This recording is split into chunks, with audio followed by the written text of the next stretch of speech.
Hi students, मैं सोनिया विद्यागुरु से start करेंगे सेंटेंस एरर्स के ऊपर सेशन। आज थोड़ा सा आपको पहले ही बता दूं, इंट्रोडक्शन दे दूं। होता यह है, बच्चे कहते हैं मैम सीजीएल के लिए डालिए, सीएचएसएल के लिए डालिए या बैंक के लिए डालिए, इंग्लिश एग्जाम्स में कॉमन रहती है, ये समझिए। मैं आपको सेंटेंस पढ़ाऊंगी, ऐसा आप एक्सपेक्ट नहीं कर सकते हैं कि सेम सेंटेंस आ जाएगा और आप बड़ी आसानी से एरर निकाल पाएंगे। ये क्वेश्चंस वो हैं जो पास्ट ईयर पेपर्स में से मैंने सेलेक्ट किए हैं, आपको हेल्प करेंगे। मैं रूल पढ़ाऊंगी, आपको रूल याद करना है और आपको उन्हें इंप्लीमेंट करना होगा एग्जाम्स के अंदर। हेल्प करेंगे ये सारे के सारे क्वेश्चंस, अच्छे हैं। सारा वीडियो देखना है तभी याद हो पाएगा, क्योंकि मैं लास्ट में रिवीजन कराऊंगी। रूल दिमाग में बैठ जाएगा, मैं इस बात के लिए श्योर हूं। वीडियो अच्छा लगेगा लाइक करिएगा, शेयर जरूर करिए, सब्सक्राइब करेंगे हमारे चैनल को तो बेनिफिट होगा आपको, क्योंकि जो भी नया वीडियो हम लोग अपलोड करते हैं वो बहुत ज्यादा एग्जाम रेलेवेंट होता है। अच्छा खासा टाइम लगा करके हम लोग सिलेक्ट करके क्वेश्चंस लाते हैं। स्टार्ट करते हैं पहले पॉइंट से, पहले क्वेश्चन से। पहले सेंटेंस के अंदर लिखा है my sister has become a theology expert by reading pages after pages of the Gita. जब हमने सेंटेंस पढ़ा तो हम ये देख रहे हैं कि कोई थियोलॉजी एक्सपर्ट है। पहले मुझे थियोलॉजी एक्सपर्ट का मीनिंग पता होना चाहिए, तब तो मैं सेंटेंस को पढ़ के समझ पाऊंगी। थियोलॉजी एक्सपर्ट, यहां पर रिलीजन के ऊपर एक्सपर्ट की बात हुई जा रही है, कि जिसके अंदर हम कह रहे हैं कि कोई रिलीजन को जानने वाला है, रिलीजियस एक्सपर्ट बना हुआ है, वो थियोलॉजी एक्सपर्ट है। तो थियोलॉजी हम बात कर रहे हैं रिलीजन की, तो हम कह रहे हैं कोई इंसान थियोलॉजी एक्सपर्ट है तो रिलीजन में एक्सपर्ट है। वो इंसान गीता को पढ़ा उसने पेजेस आफ्टर पेजेस। यहां पर देखिए एक एक्सप्रेशन होता है पेज आफ्टर पेज। आप सोच रहे हैं कि हम बहुत सारे पेजेस पढ़ रहे हैं इसीलिए उसे पेजेस आफ्टर पेजेस बोल देते हैं, बट कुछ सेट एक्सप्रेशंस होते हैं जिन्हें आप चेंज नहीं कर सकते हैं, इसीलिए आपको बोलना चाहिए। एरर कहां पर है, ध्यान से सुनिए। एरर है page after page. That means ये जो प्लूरल पेजेस आफ्टर पेजेस बोला है वो नहीं होगा, पेज आफ्टर पेज होगा। आप क्या करेंगे, पूरा सेंटेंस लिखेंगे, उसके बाद में इस पार्ट को हाईलाइट करिए, बी पार्ट में एरर मार्क करिए और पेजेस आफ्टर पेजेस को काट के नीचे लिखिए पेज आफ्टर पेज। सुनिए, मेरी sister has become a theology expert, religious expert बन गई है और करा क्या है उसने, बाय रीडिंग गीता पढ़ के। ऑब्जर्व करिए कि गीता एक रिलीजियस बुक है, एक स्क्रिप्चर है, उसके पहले भी द आया है। ये भी तो ग्रामेटिकल रूल है, ये आपको पता होना चाहिए कि रिलीजियस बुक से पहले, स्क्रिप्चर से पहले द लगाते हैं। एक बात, दूसरी आपको बात बताई, वो ठीक है, इसीलिए वो ठीक है। यहां पर गलती है कि एक्सप्रेशन पेज आफ्टर पेज होता है, पेजेस आफ्टर पेजेस नहीं होता है। Next question, we had a lot of difficulty to locate our superiors house. Apostrophe S लगा है, सुपीरियर का घर लोकेट कर रहे हैं जिसमें डिफिकल्टी है आ रही है। तो डिफिकल्टी आई, पास्ट टेंस में लिखा है वैसे सेंटेंस। आपको यह समझना है कि डिफिकल्टी टू लोकेट है। कुछ लोग जो रीडिंग में अच्छे होते हैं वो लोग पढ़ते ही पता लगा लेते हैं कि डिफिकल्टी टू लोकेट नहीं होना चाहिए। मैं आपको बता दूं कि डिफिकल्टी के बाद टू प्रेपोजिशन नहीं आना चाहिए था, डिफिकल्टी के बाद इन प्रेपोजिशन आना चाहिए। डिफिकल्टी इन लोकेट तो अब नहीं होगा, डिफिकल्टी इन लोकेटिंग होगा। दोबारा सुनिए, मैंने सिर्फ इतना कहा, we had a lot of difficulty in locating our superiors house.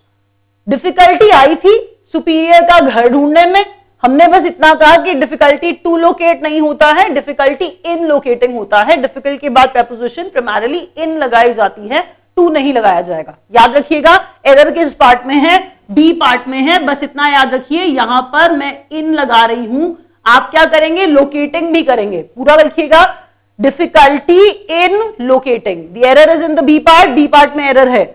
Third question, to die with honour is better than live with dishonour. आप समझ गए होंगे, ऑनर के साथ जीना, डिसऑनर के साथ मरना। बात क्या चल रही है, ऑनर के साथ मरना और डिसऑनर के साथ जीना, ये बात चल रही थी। हम क्या कह रहे थे कि इज्जत के साथ मर जाओ। तो थोड़ा सा सेंटेंस को पढ़िए, ग्रामेटिकल स्ट्रक्चर देखिए, फिर वही बात की यूजेज ही बता रही हूं। रूल लिखेंगे, सेंटेंस कैसा भी आ जाएगा हैंडल कर लेंगे। रूल क्या है, ये देखिए कि बेटर दैन है तो कंपैरिजन हो रहा है। अगर कंपैरिजन होता है तो सेम स्ट्रक्चर के बीच में कंपैरिजन होता है। सेम स्ट्रक्चर से मेरा मतलब क्या है, अगर मैं बोलूं ना इन्फिनेटिव इधर लगा है उधर भी इन्फिनेटिव लगेगा, तो ऐसी लैंग्वेज बोलने पे बच्चे डर जाते हैं। मैं ऐसी लैंग्वेज नहीं बोलती हूं, मैं इसीलिए आसान भाषा में बिल्कुल आपको समझा रही हूं। मैं कह रही हूं कि टू डाई लगा था तो यहां पर टू लिव आना चाहिए था। बेटर दैन से पहले और बेटर दैन के बाद जो स्ट्रक्चर है वो सेम होना चाहिए। मैं सिर्फ इतना बता रही हूं कि सेम स्ट्रक्चर में कंपैरिजन होता है। आंसर क्या आता है सुनिए, to die with honour is better than to live with dishonour. ध्यान रखिएगा, इस पार्ट में टू ऐड किया है तो हमारा एरर किस पार्ट में है, एरर हमारा सी पार्ट में है। एरर सी पार्ट में है। कंपैरिजन जब होता है तो दोनों तरफ सेम स्ट्रक्चर्स होते हैं। टू डाई था इसीलिए आगे टू लिव आएगा बस। The young man from Japan found the ascent of the mountain hard going. क्या सेंटेंस पढ़ के थोड़ा समझ पा रहे हैं कि मीनिंग क्या है? माउंटेन पे चढ़ने की बात हो रही है। माउंटेन पे चढ़ना हार्ड गोइंग है, मुश्किल है। माउंटेन पे चढ़ना मुश्किल है, माउंटेन पे चढ़ना मुश्किल है। Read that sentence carefully. Young man है जापान के, वो उनके लिए देखिए क्या डिफिकल्टी आपको दिखाई जा रही है। आपको डिफिकल्टी दिखाई जा रही है माउंटेन पे चढ़ने में। अब यहां कंफ्यूजन क्या है, कंफ्यूजिबल्स आ गए, प्रॉब्लम आ गई। देखिए बात ये चल रही है, ये वर्ड है एसेंट। आपको याद हो तो एसेंट का मतलब होता है अग्रीमेंट, हामी भरना, जिसे हम कंसेंट कहते हैं। हमने कहा एसेंट का मतलब होता है अग्रीमेंट, हामी भरना, जिसके लिए रजामंदी दी वो एसेंट है। इस एसेंट की जरूरत यहां पर नहीं है, इस एसेंट की जरूरत यहां पर बिल्कुल नहीं है। यहां पर कहीं पर भी हम हामी भरने वाली बात तो कर ही नहीं रहे, हम यहां पर चढ़ने वाली बात कर रहे हैं। ये समझिए, चढ़ने वाली बात के लिए ये वाला एसेंट नहीं आता है। मुझे लगता है आप जल्दी से रिलेट कर पाएंगे। चढ़ने वाले के लिए ये वाला एसेंट आता है। अगर आप पढ़ नहीं पा रहे तो मैं आपको पढ़ दूं, ASCENT लिखा है मैंने, एसेंट है ये। अब अगर आपको याद ना आए कि मैम यहां पे कुछ भी बोल रही हैं तो मैं आपको याद करा दूं, आप असेंडिंग ऑर्डर डिसेंडिंग ऑर्डर पढ़ते थे स्कूल में, अभी भी आप लोग पढ़ते होंगे रीजनिंग के अंदर। तो असेंडिंग ऑर्डर ऐसा वाला, that ascending order is there, वो एसेंट है। उस एसेंड का एसेंट लिखा है मैंने यहां पे। मैंने ये कहा माउंटेन पे चढ़ना है, असेंडिंग ऑर्डर वाला एसेंट आना चाहिए था, ना कि अग्रीमेंट वाला हामी भरने वाला एसेंट। इसीलिए इस एसेंट को हटाया है। बी पार्ट में गलती है और उस वाले एसेंट को लगाना है, एरर करेक्ट हो जाएगा। Next question, if the motorist do not observe the traffic rules they will be stopped, ticketed and have to pay fine. Sentences अच्छे हैं, सुनने में भी अच्छे लगेंगे, आपको लगेगा एरर नहीं है। आपको बता दूं, उसमें मैंने एरर मार्क नहीं किया, बी पार्ट में एरर था। मैं ये कह रही हूं आपको कि मोटरिस्ट है, ऑब्जर्व नहीं करते हैं ट्रैफिक रूल्स को, तो उनको क्या क्या किया जाएगा? उनको स्टॉप किया जाएगा, टिकट किया जाएगा, उनको फाइन किया जाएगा। फिर वही बात है, यहां पर स्ट्रक्चर सेम होना चाहिए, स्ट्रक्चर सेम होना चाहिए। एक बात बताती हूं, विल बी लिखा है यहां पर, आसान तरीके से एरर को निकालते हैं, एरर को करेक्ट कर लेते हैं। विल बी लिखा है यहां पर, अगर आपको याद आए, आप बहुत सी बातें ऐसी करते हैं, जब आप विल बी के बाद थर्ड फॉर्म लगाते हैं, तो विल बी के बाद थर्ड फॉर्म लगाते हैं। यहां पर भी देखिए ऐसा ही हुआ है। देखिए मैं आपको दो तरीके से समझा सकती हूं। पहले आपको यह बता दूं कि विल बी के बाद थर्ड फॉर्म आती है, तो देखिए ये थर्ड फॉर्म है, देखिए ये भी थर्ड फॉर्म है। लेकिन यहां पर क्या हो गया, अगर एंड लगाया था तो तीनों जो भी वर्ड्स लिखे थे, स्टॉप्ड, टिकटेड एंड, तो तीसरा वर्ड भी तो वैसा ही होना चाहिए था, स्टॉप्ड, टिकटेड एंड फाइन वाला फाइंड हो जाता बस। ये क्यों लिखा हैव टू पे फाइन? इसने सेंटेंस के स्ट्रक्चर को, पैरेललिज्म को बिगाड़ दिया।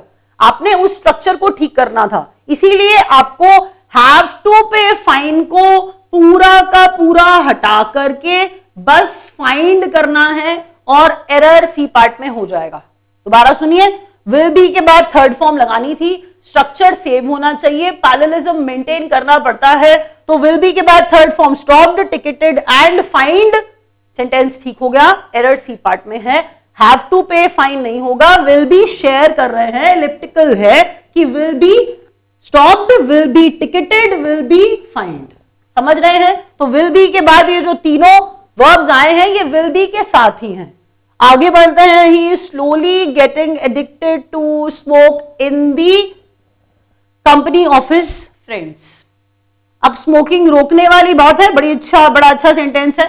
एडिक्टेड टू है तो एडिक्टेड टू एक ऐसे वर्ड्स का कॉम्बिनेशन है जिसके अंदर आपको बता दूं फॉरवर्ड टू, एक्स्टम्ड टू, बिल्कुल वैसे ही एडिक्टेड टू स्मोकिंग होता है। एडिक्टेड टू के बाद नाउन आना चाहिए था, जेरेंड आना चाहिए था। मैंने क्या कहा सुनिए ध्यान से, मैंने बोला he is slowly getting addicted to smoking. याद आपने ये रखना है, यहां पर स्मोकिंग आएगा। अब बच्चे सीधा एक क्वेश्चन फटाफट से पुटअप करते हैं और कहते हैं मैम टू के बाद तो वर्ब की फर्स्ट फॉर्म आती है, टू के बाद वर्ब की फर्स्ट फॉर्म आती है, मैंने मना नहीं किया है। यहां पर टू के बाद फॉर्म नहीं कह रहे हैं हम लोग, हम सिर्फ इतना कह रहे हैं कि addicted to, forward to, extend to, ये वर्ड्स का कॉम्बिनेशन है जिनके बाद जेरेंड आना चाहिए। और जेरेंड क्या होता है? वर्ब की फर्स्ट फॉर्म में आईएनजी, इसीलिए स्मोकिंग आएगा। बी पार्ट में गलती है। Next question, in Singapore my brother in law with his wife were present at the seminar. याद क्या रखना है आपको? यहां पर देखिए सिर्फ हाईलाइट करिए, विद आया है, ये है सब्जेक्ट वन, ये है सब्जेक्ट टू। जब विद आता है दो सब्जेक्ट्स के बीच में, सब्जेक्ट वन, सब्जेक्ट टू, पहले सब्जेक्ट को देख करके वर्ब लगाया जाता है। यहां पर वर नहीं वॉज आएगा। मैं रिपीट कर रही हूं रूल को, मैंने थोड़ा जल्दी बोल दिया। In Singapore my brother in law with his wife, आपको लगेगा विद हिज वाइफ तो पक्का प्लूरल हो गया। ग्रामर के रूल के हिसाब से चलिए, जब विद लगाया जाता है सब्जेक्ट वन और सब्जेक्ट टू के बीच में तो वर्ब पहले सब्जेक्ट को देख के आता है। यहां पर वर्ब की जगह पे वॉज आएगा क्योंकि ब्रदर इन लॉ सिंगुलर है। आपको लग रहा हो हिज वाइफ को क्यों नहीं देखा है? हिज वाइफ सब्जेक्ट टू है, उसे फॉलो नहीं करना है। हमारे रूल के हिसाब से जब विद आता है तो subject one my brother in law है, इसीलिए यहां पर वॉज आया। एरर सी पार्ट में है। नेक्स्ट क्वेश्चन देखते हैं। Heavy rain prevented us to go to the cinema. Heavy rain prevented us to go to the cinema. अब ये कॉमन रूल है कि प्रिवेंट के बाद फ्रॉम आता है। प्रिवेंट के बाद क्या आता है? फ्रॉम आता है। तो प्रिवेंट के बाद टू नहीं आता, फ्रॉम आता है। जब हम इसको ठीक करके बढ़ेंगे तो सुनिए, heavy rain prevented us from going to the cinema होगा। याद रखिएगा कि प्रिवेंटेड अस फ्रॉम गो तो नहीं हो सकता ना, तो prevented us from going to the cinema होगा। याद रखिएगा एरर बी पार्ट में है। एरर किस में है? बी पार्ट में है। रिवीजन स्टार्ट करते हैं जल्दी से। बस इतना कहा था कि यहां पर थियोलॉजी एक्सपर्ट बाय रीडिंग, तो रीड कर रहे थे, पेजेस आफ्टर पेजेस एक्सप्रेशन नहीं होता। इसे आपको ऐसे ही दिमाग में बिठाना पड़ेगा कि एक्सप्रेशन पेज आफ्टर पेज होता है। नेक्स्ट क्वेश्चन मैंने आपको बताया था कि डिफिकल्टी इन होता है, डिफिकल्टी टू नहीं होता। टू डाई आया था, कंपैरिजन हो रहा था, तो आगे टू लिव होना चाहिए क्योंकि कंपैरिजन सेम तरह के स्ट्रक्चर्स में होता है। उसके बाद आपको मैंने बताया यहां पर चढ़ने वाला एसेंट आना चाहिए था, ना कि अग्रीमेंट वाला। कंफ्यूजिबल्स थे। नेक्स्ट मैंने आपको बताया था कि विल बी के बाद थर्ड फॉर्म आनी चाहिए थी। Stopped, ticketed and find, structure same रहना चाहिए। नेक्स्ट में मैंने आपको बताया एडिक्टेड टू स्मोक नहीं, एडिक्टेड टू स्मोकिंग होता है। उसके बाद मैंने आपको बताया यहां पर लास्ट कि विद जब आए, अलोंग विद जब आए, विद ऑल जब आए, सब्जेक्ट वन को देख के वर्ब लगाते हैं। सब्जेक्ट वन यहाँ ब्रदर इन लॉ है जो सिंगुलर है, इसीलिए यहां पर वॉज आएगा। सी पार्ट में एरर है। लास्ट मैंने आपको बताया बच्चों की प्रिवेंटेड के बाद वर्ब, प्रिवेंटेड के बाद प्रेपोजिशन फ्रॉम आता है, इसीलिए प्रिवेंटेड अस फ्रॉम गोइंग होगा। एरर बी पार्ट में है। रैप अप कर रहे हैं। Thank you so much.